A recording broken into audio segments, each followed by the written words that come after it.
بارزان چەتەی خوێنڕێژی بارزان کوردستانیان هەڵوەشان کوردستانیان هەڵوەشان سەری ڕەش و دەباشان سەری ڕەش و دەباشان نەخۆشین بۆ کوردستان نەخۆشین بۆ کوردستان میلەتی کورد کە هەستان میلەتی کورد کە هەستا پێیان چۆڵەکەن کوردستان پێیان چۆڵەکەن کوردستان پارتی و یەکێتی و گۆڕان پارتی و یەکێتی و گۆڕان کوردستانیان هەڵدەکەن کوردستانیان هەڵدەکەن. سەرەتا بە ناوی خۆی گەورە و میێرەبان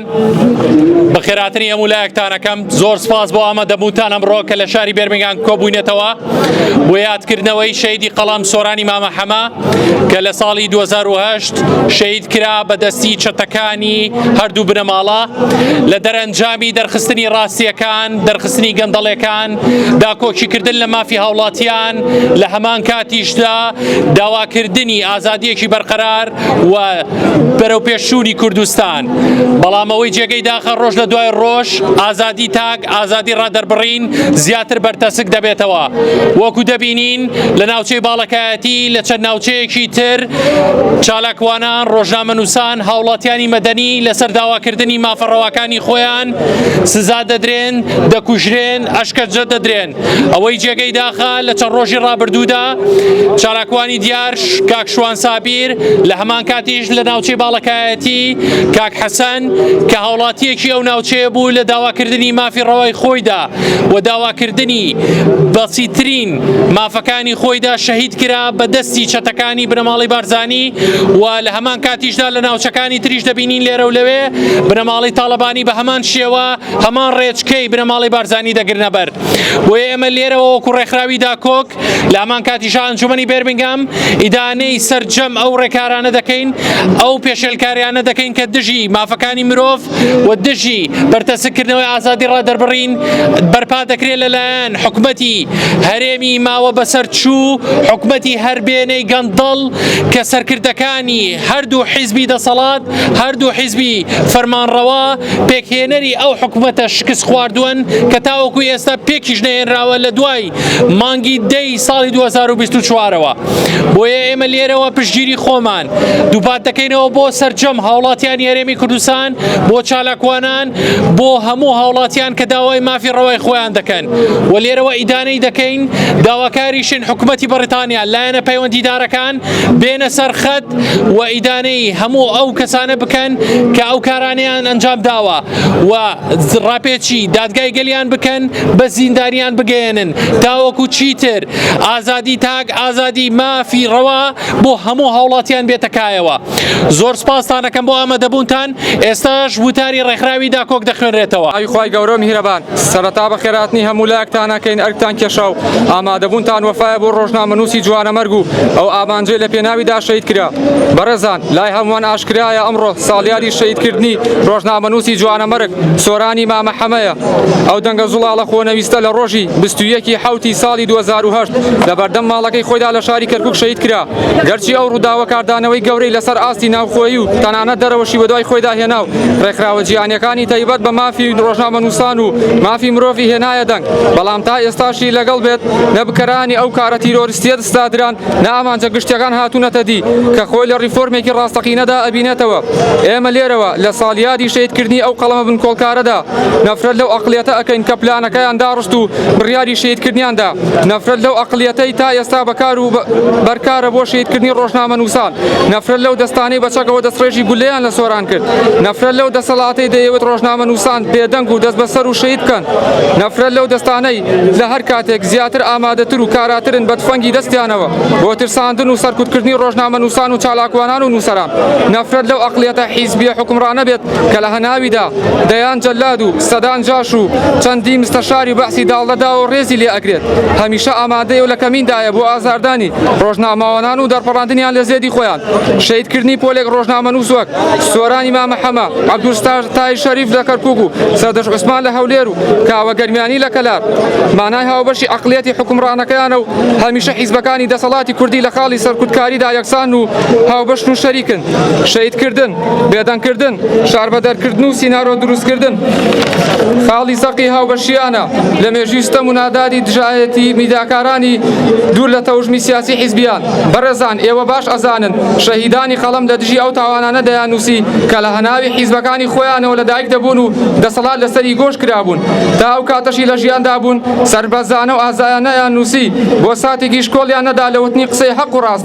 ڕاستیەک هەیە ئەبێت ڕوون بێ لای هەمووان ئەوانەی دەنووسن و قسەی حەقەکەن پێویستە پێشبینی ئەوە بکەن کە ڕۆژێک بێت لەلایەن سمێڵ باوەڕەکانی دەسەڵاتەوە خەڵدانی خوێن بکرێن و وەک پیشەی هەمیشە هیچ کەس نەزانێ بکوژانی بۆ کوێ ئەسونچیان لێدێ ئێمە وەک ڕێکخراوی داکۆک بڕیارمان داوە لەسەر هەمان ڕێچکە و ڕێگەی ڕۆژنامە نووسانی حەقبێژ بڕۆین و بۆ ساتێکی ژەی لا نەدەین بڕواشمان بەوە هەیە لە هەر شوێنێک کەسێکی کورد زمان شەهید کرا یاخۆد ئازار درا و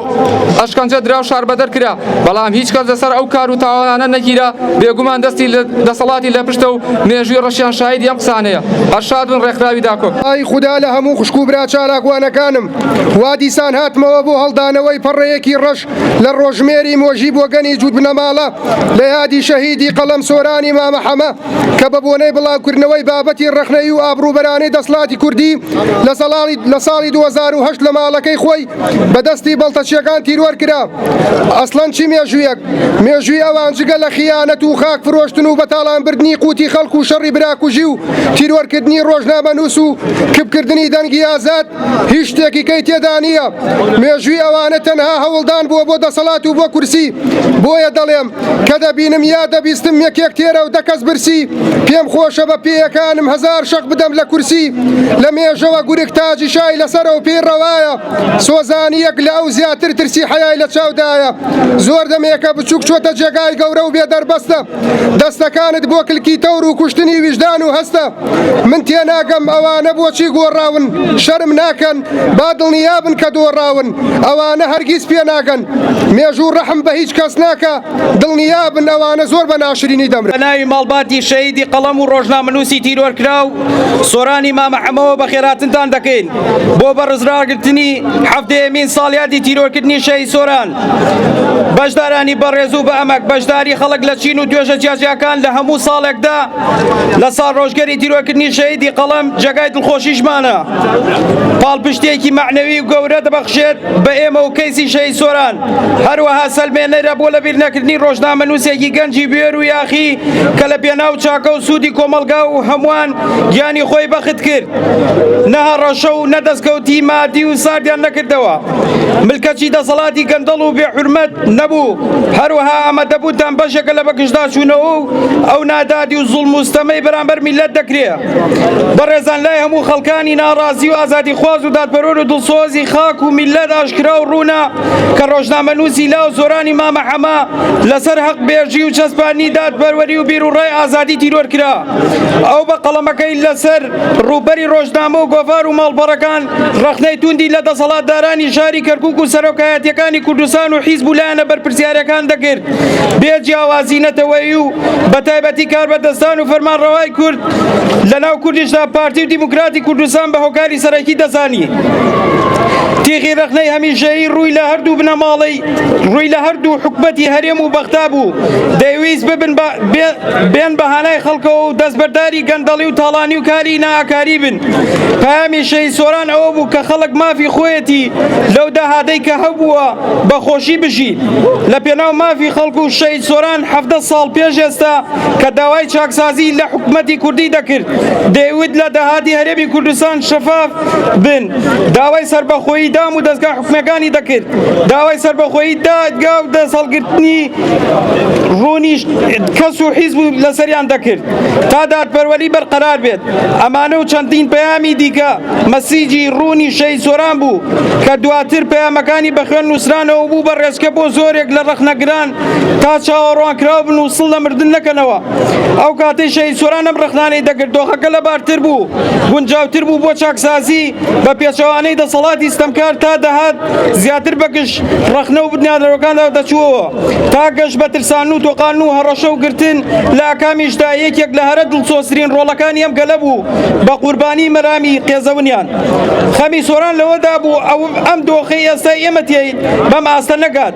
وانە بێت هاوڵاتیان خۆزگە بە حکمی بێگانە بخوازن. سۆران ڕخنەی جدی لەوە بوو حکومەت لە دام و دەستگاکان بە تەواوەتی لەژێر دەستی حیزبدایە لە ناو حیزبیش بنەماڵە و تاکە کەس دەستی بەسەریاندا گرتووە. حکومەت و پەرلەمان و دام و دەستگاکانیان تووشی ئیفلیجی کردووە. سۆران بەردەوام بوو لە گەیاندنی ڕاستیەکان بە کۆمەڵگا تا وشیار بن و داوای مافی خۆیان بکەن بە ئاگا بن کەچی پێشاتێکی خراپ دێتە پێشمان. بۆ چوونەکانیشی هەروە دەرچوو شەهید سۆران هەرزوو درکی بە بێباکی دەسەڵاتدارانی کوردستان کردبوو کە هیچیان لەباردا نییە بۆ میلەت تەنها کار بۆ مانەوەیان بۆ بەرژەوەندی خۆیان دەکەن. هاواری بۆ ئازادی و یەکسانی و دادپەروەری و خۆشگوزەرانی خەڵک دەکرد. لەو سەردەما کەم قەڵەم بەدەست و کەس هەبوون بوێری ئەوە بکەن هەر بۆیە بە خوێنی خۆی باجی بوێری بە گشتاچوونەوەیدا هەر بۆیە بوو بە شەهیدی ڕۆژنامەنووسی راپۆرتە خوێناویەکان. خاڵێکی ترین گرنگ ئەوەیە سۆران بە لۆژیکی بیری دەکردەوە و هەر کەسێک بیرکردنەوەی بە عەقڵ بوو ئەوە دەستەمۆ نابێت بۆ ستەمکاران ناتوانن بیکەنە کۆیلا ڕابکردنی ئەستەم دەبێت. بۆیە ئەمدەم پلانی لە بینبردندا دەنێن و بەڵام خەیاڵیان خاو و نەزان بوون ئەوە تا شەهید سۆران هەم ڕێگاکەی بەرفراوانتر بوو هەمیش ناو و یادی لە باڵ و سەر و بەرجەستە بێرەکاندا دەمێنێتەوە. ئەمڕۆ تا دێت دۆخەکە خراپتر و نالەبارتر دەبێت چاوەڕوانی پێشادی خراپتر و لە ناکاو دەکرێت. فەوزای سیاسی نادەندروستی لایەنە پەیوەندیدارەکان بە تایبەتی هەردوو حیزبی دەسەڵاتدار پارتە سیاسیەکان وای کردووە میلەت متمانەی نەمێنێت بە حکومەتی کوردستان. هەر بۆیە وەک ماڵباندی شەهید حەقبێژ ئازادی خواز ئێمەش هەروەکو هەر تاکێکی ئەم کۆمەڵگایە ناڕازین دژی زوڵم و تاڵانی و کاری نایاسایی. هەروەها لێرەشەوە بۆ دەیان جاری دیکە ڕای دەگەین کە خوێنی شەهید سۆران لە گردنی ئەستۆی خوێناوی حیزب و کوڕ و باوکی پارتیە تا ئەو کاتەی بکوشەکەی تەسلیمی یاسا نەکەن لە خوێنی بەناحەقی ڕژاوی سۆران خۆش نابین. زۆر سپاس. حکومەتی گەندەڵە ڕوخێ کوردستانی میلەتە نەک دز و مافیا چەردە دوو حیزبی مافیا و پاتەڵ ئاش بەتاڵ ئاش بەتاڵ سەرەتا بەناوی خۆی گەورە و میرەبەن بە خێراتنی برایان و خوشکان دەکەین کە ئەمڕۆ لە شاری بێرمیکامی یەک بە یەکۆ بوو نەتەوانێت دژی ئەو حکومەتە گەندەڵە دژی ئەو حکومەتە فاشیلە کە لە هەرێمی کوردستان حکومەکات. بۆیە داواکارم لە برایان و لە خوشکان لێرە بێت و چی لە کوردستان بتوانن ئەم دوو بنەماڵە حیزە ئەم دوو بنەماڵە خوێڕیا ئەم دوو بنەماڵە چەتونە لە دەسەڵات بێن نەخوارەوانێ تکاتان لێ ئەەکەم هیچ کاتێ لە کۆڵدان مەوەستن تکایە بە هەر بتان بینم ئاوا بە گەرمی. داواکارم لە ڕێکخراوی داکۆک هەروە بەردەوام بێت بەوەستانەوەی دژی ئەم دوو حکومەتە فاشیل و گەندەڵە. ئەمڕۆ ڕۆژی بەبیرهێنانەوەی قەڵەمە کوژراوەکانی ڕێگەی ئازادی و فکری ڕۆژنامەنووسیە کە لە ڕۆژێکی وەک ئەمڕۆدا شەهیدی قەڵەم سۆرانی مامە حەمە تیایدا بۆ هەمیشە دەفتەری یاداشنامە و ڕەخنەکانی پێداخرا. سۆرانی مامە حەمە سمبولی قەڵەم و هەستی ئازادیە کە بەهۆی ڕاگەیاندنی ڕاستیەکان و ڕەخنەگرتنی لە فەسادی سیاسی تیرۆر کرا. ڕۆژ بە ڕۆژ دەنگی ئازاد بەرەو کبکردن دەڕوا لە هەرێمی کوردستان و تەواوی عێراق کە داواکارەکان لەلایەن هەموو چین و توێژەکان بەگوێی بەرپرسان و کاربەدەستانەوە دەدرێت وەک نەهاتنی موچەی فەرمانبەران بۆ ماوەی زیاتر لە 80 ڕۆژ و چەندین داواکاری مافی سەرەتایی. بەڵام بەتونترین شێوە بەرپەرچی ئەم داواکاری و ڕەخنانە دەدرێتەوە لەلایەن کاربەدەستانی حیزبە دەسەڵاتدارەکانەوە تا ڕادەی کوشتن و تیرۆر. ئەمە پەیامێکە بۆ سۆرۆکایەتی حکومەت بۆ دام و دەستگانی و دەوڵەتەکان و ڕێکخراوەکانی مافی مرۆڤ کە چیتر ڕێگە نەدەمە پێشەلگارەکانی ئەم حیزبە دەسەڵاتدارانەی عێراق و هەرێمی کوردستان. دەستان خۆش. ڕوونە ئێمە ئەمڕۆ لێن بۆ یادکردنەوەی شەهیدێکی ترمان کە ئەویش سۆرانی مامە حەمە بەدەستی جەلادەکانی دەسەڵات تیرۆر کرا بۆ بێدەنگکردن دەنگی ئازاد و بوێر. وەلای هەمووتان ڕوونە لە هەرکوێ عێراق و هەرێمی کوردستانە دەنگێکی ئازاد و بوێر هەبێت لەلایەن دەسەڵاتەوە زوو بێدەنگەکرێت و دەنگیان کپەکرێت. بەڵام ئێمە ئەمانەوێت ئەویان پێ بڵێن و دووبارە و سێبارەی بکەینەوە. ئێمە هەرگیز هاوەرگیز دەستەڵ ناگرین لە ڕێوازی براچالەکوانەکانمان و درێژە بە ڕێگەکەی ئەوان نەدەین. دەستخۆشی بۆ هەموو لای. سۆران لوتکەی بەرخودانی ئازادی و ڕۆژنامەگەری کوردی بوو هەر بەو جۆرە بە هەمان بە هاو پێگە و سەروەری خۆی دەمێنێتەوە. تەنانەت ئەو وتانەی پێچەوانە کردەوە کە دەوترێت مەرگی ئازیزانمان بۆ چەند مانگ و ساڵەکە کۆتایی دێت کەچی تۆی هاوڕێی شەهیدمان پاش حەفە ساڵە تیرۆرکردن شوێنت لە دڵی هەزاران کەس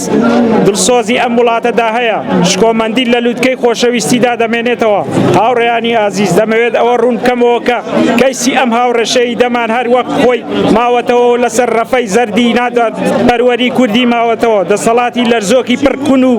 کە لەبەر گوێی زوڵمی لە ئاست ئەم تاوانە خەواندووە بەڵام ئەوەی گرنگە تا ئێستاش دەنگی ڕەسەنی دادوەروەری لەسەر بڵندگۆی ئازادی بۆ گێرانەوەی حەق و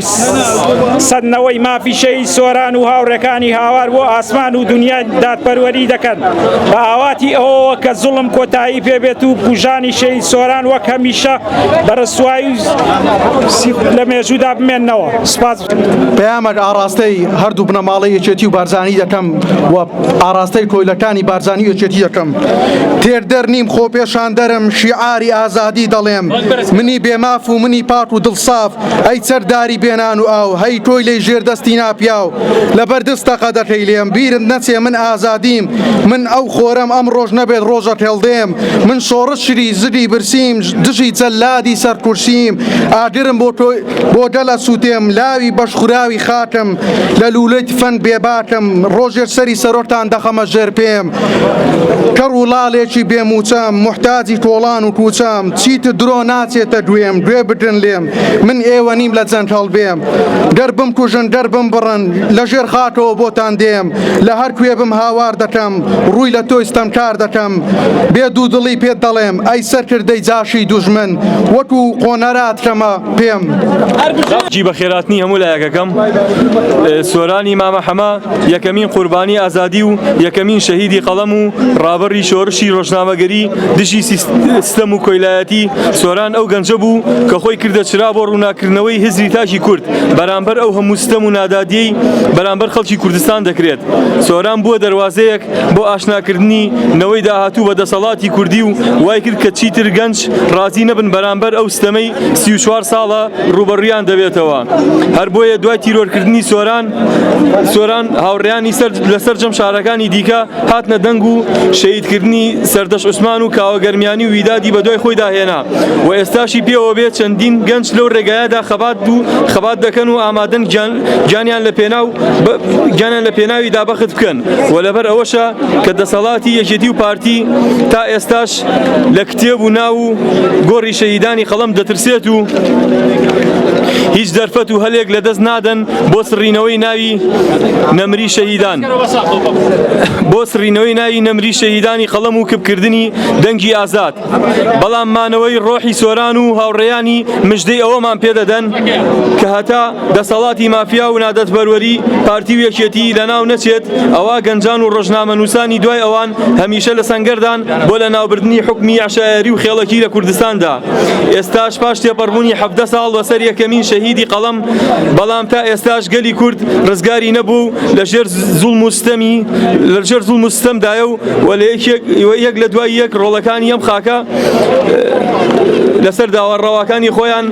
ئازار دەدرێن و بۆیە لە کۆتاییدا دەڵێن سەرشۆڕی بۆ بنەماڵی جاشی بەرزانی و تاڵەبانی و هەموو ئەو کۆیل و ماساوچیانی کە لە چواردەوریانن. Every day feels like a memory of someone's death. Every day reminds me a flower taken away from our garden of our homeland by dirty and corrupted hands who meant to care the people, who claim to protect the people and the soil. I came from a place where instead of celebrating things like a Father's Day, Mother's Day, and the Day of Beauty and Love, we spent every day remembering the death of pen full of truth and the silence of brave faces. Look what happened at our land. In the name of leadership and politics, they have turned our land into a place where they stain and they spill the blood of innocent people and denied they laugh at both the living and the dead. Look what kind of people we're dealing with. On the anniversary day of Soran's martyrdom, the day that should have been for justice and remembrance, they murdered another man, Hassan, in the city of Huerte. Why? Because he stood up and spoke against the corruption. Tomorrow, it could be me, it could be you, it could be anyone who dare to speak, who dare to raise their voices against the corruption. They scare the truth a lot. They scare the truth so deep. When someone shows the truth what they have done, they respond with the bullet. They are shameless, dishonest, greedy, and dangerous. They did kill Soran, but they didn't kill his spirit. We are his voice now, we are his pen now, and we are louder than ever. And I'll tell you what, we're not going to stop here. ئەمڕۆ گربوونەوە دژی تیرۆرکردن و شەهیدکردنی سۆرانی مامە حەما لەلایەن دەسەڵاتی سیاسی لە هەرێمی کوردستان بە دیاریکراوی پارتی نادیموکراتی کوردستان ئەو ڕەخنەگرێک بوو کە هەرگیز لە یاد ناکرێت، قەڵەم بە دەستێک بوو کە هەرگیز لە بیر ناکرێت. دەمەوێت ئەوە بڵێن بە دەسەڵاتی سیاسی لە هەرێمی کوردستان کە ئێوە قەڵەم بە دەستێکتان کۆش تیرۆر کرد، بەڵام هەزارەها قەڵەم بە دەست لەدایک بوون. سۆرانی مامە حەما ئەو نووسەرانەی کە چەکی دەستیان قەڵەمەکەیانە لە ڕێگای قەڵەمەکانیانەوە بە دەسەڵاتە گەندەڵەکان دەڵێن نەخێر، بۆ هەمیشە بە شکۆداری لە مێژووی سیاسی نەتەوەکەیاندا خۆیان دەبیننەوە. سۆرانی مامە حەما ڕۆژنامەنووسی ئازا و دڵسۆز بە نرخێکی گران لەو بابەتەدا بەشدار بوو. ئەمڕۆ لە حەڤەیەمین ساڵیادی تیرۆرکردنی بە دەنگێکی دلێر بکوژانی ئەو دەسەڵاتەی هۆکاری تیرۆرکردنی بوون شەرمەزار دەکەین. ئەم ساڵیادە تەنها یادکردنەوە نییە، بەڵکو درێژەدانە بەو تێبینی و ڕەخنە و پەیامانەی کە سۆرانی مامە حەما قێزەونی دەسەڵاتی کوردی پێشنا کردین. فێری کردین بێدەنگ نەبین لە ئاز زوڵم و ستەمی دەسەڵاتی کوردی، فێری کردین بوێر و چاو نەترس بین لە دەرخستنی ڕاستیەکان. ئەمڕۆ سۆران لەگەڵمان نییە، ئێمە لە جێگەی تۆ دەسەڵاتی کوردی دەبارە و سەبارە شەرمەزار دەکەین کە دەستی سوور بوو بە کەوشتنی چەندان دەنگی ناڕازی. ئێمە دەڵێن ئەو تیرۆرە تیرێک بوو بۆ سەرکوتکردنی ڕاستی، بەڵام ئەو ڕاستیە لە دڵی خەڵک زیاتر ڕوونتر بوو. کوشتنی تۆ کۆتایی نەبوو، بەڵکو دەستپێک بوو بۆ بێدەنگ نەبوون لە دەرخستنی گەندەڵەکانی یەکێتی و پارتی. دەستان خۆش بێت. نەخۆشین بۆ کوردستان، نەخۆشین بۆ کوردستان، پارتی و یەکێتی و گۆڕان، پارتی و یەکێتی و گۆڕان، کوردستانیان هەڵدەکەن، کوردستانیان هەڵدەکەن. خۆی دەبینێتەوە لە داواکاری ساڵانی پێشوو کە بریتیە لە بەسەزاگەیاندنی تاوانباران و تیرۆرکەرانی شەهید سۆران. ڕۆژنامەنووسانی تر لە کوردستان بەڕێزان ئێمە چەند ڕەش بینین بە باشبوونی دۆخی هەرێم، بە دیموکراسی بوونی دام و دەستگاکان. هەزاران هێندە ڕەش بینین،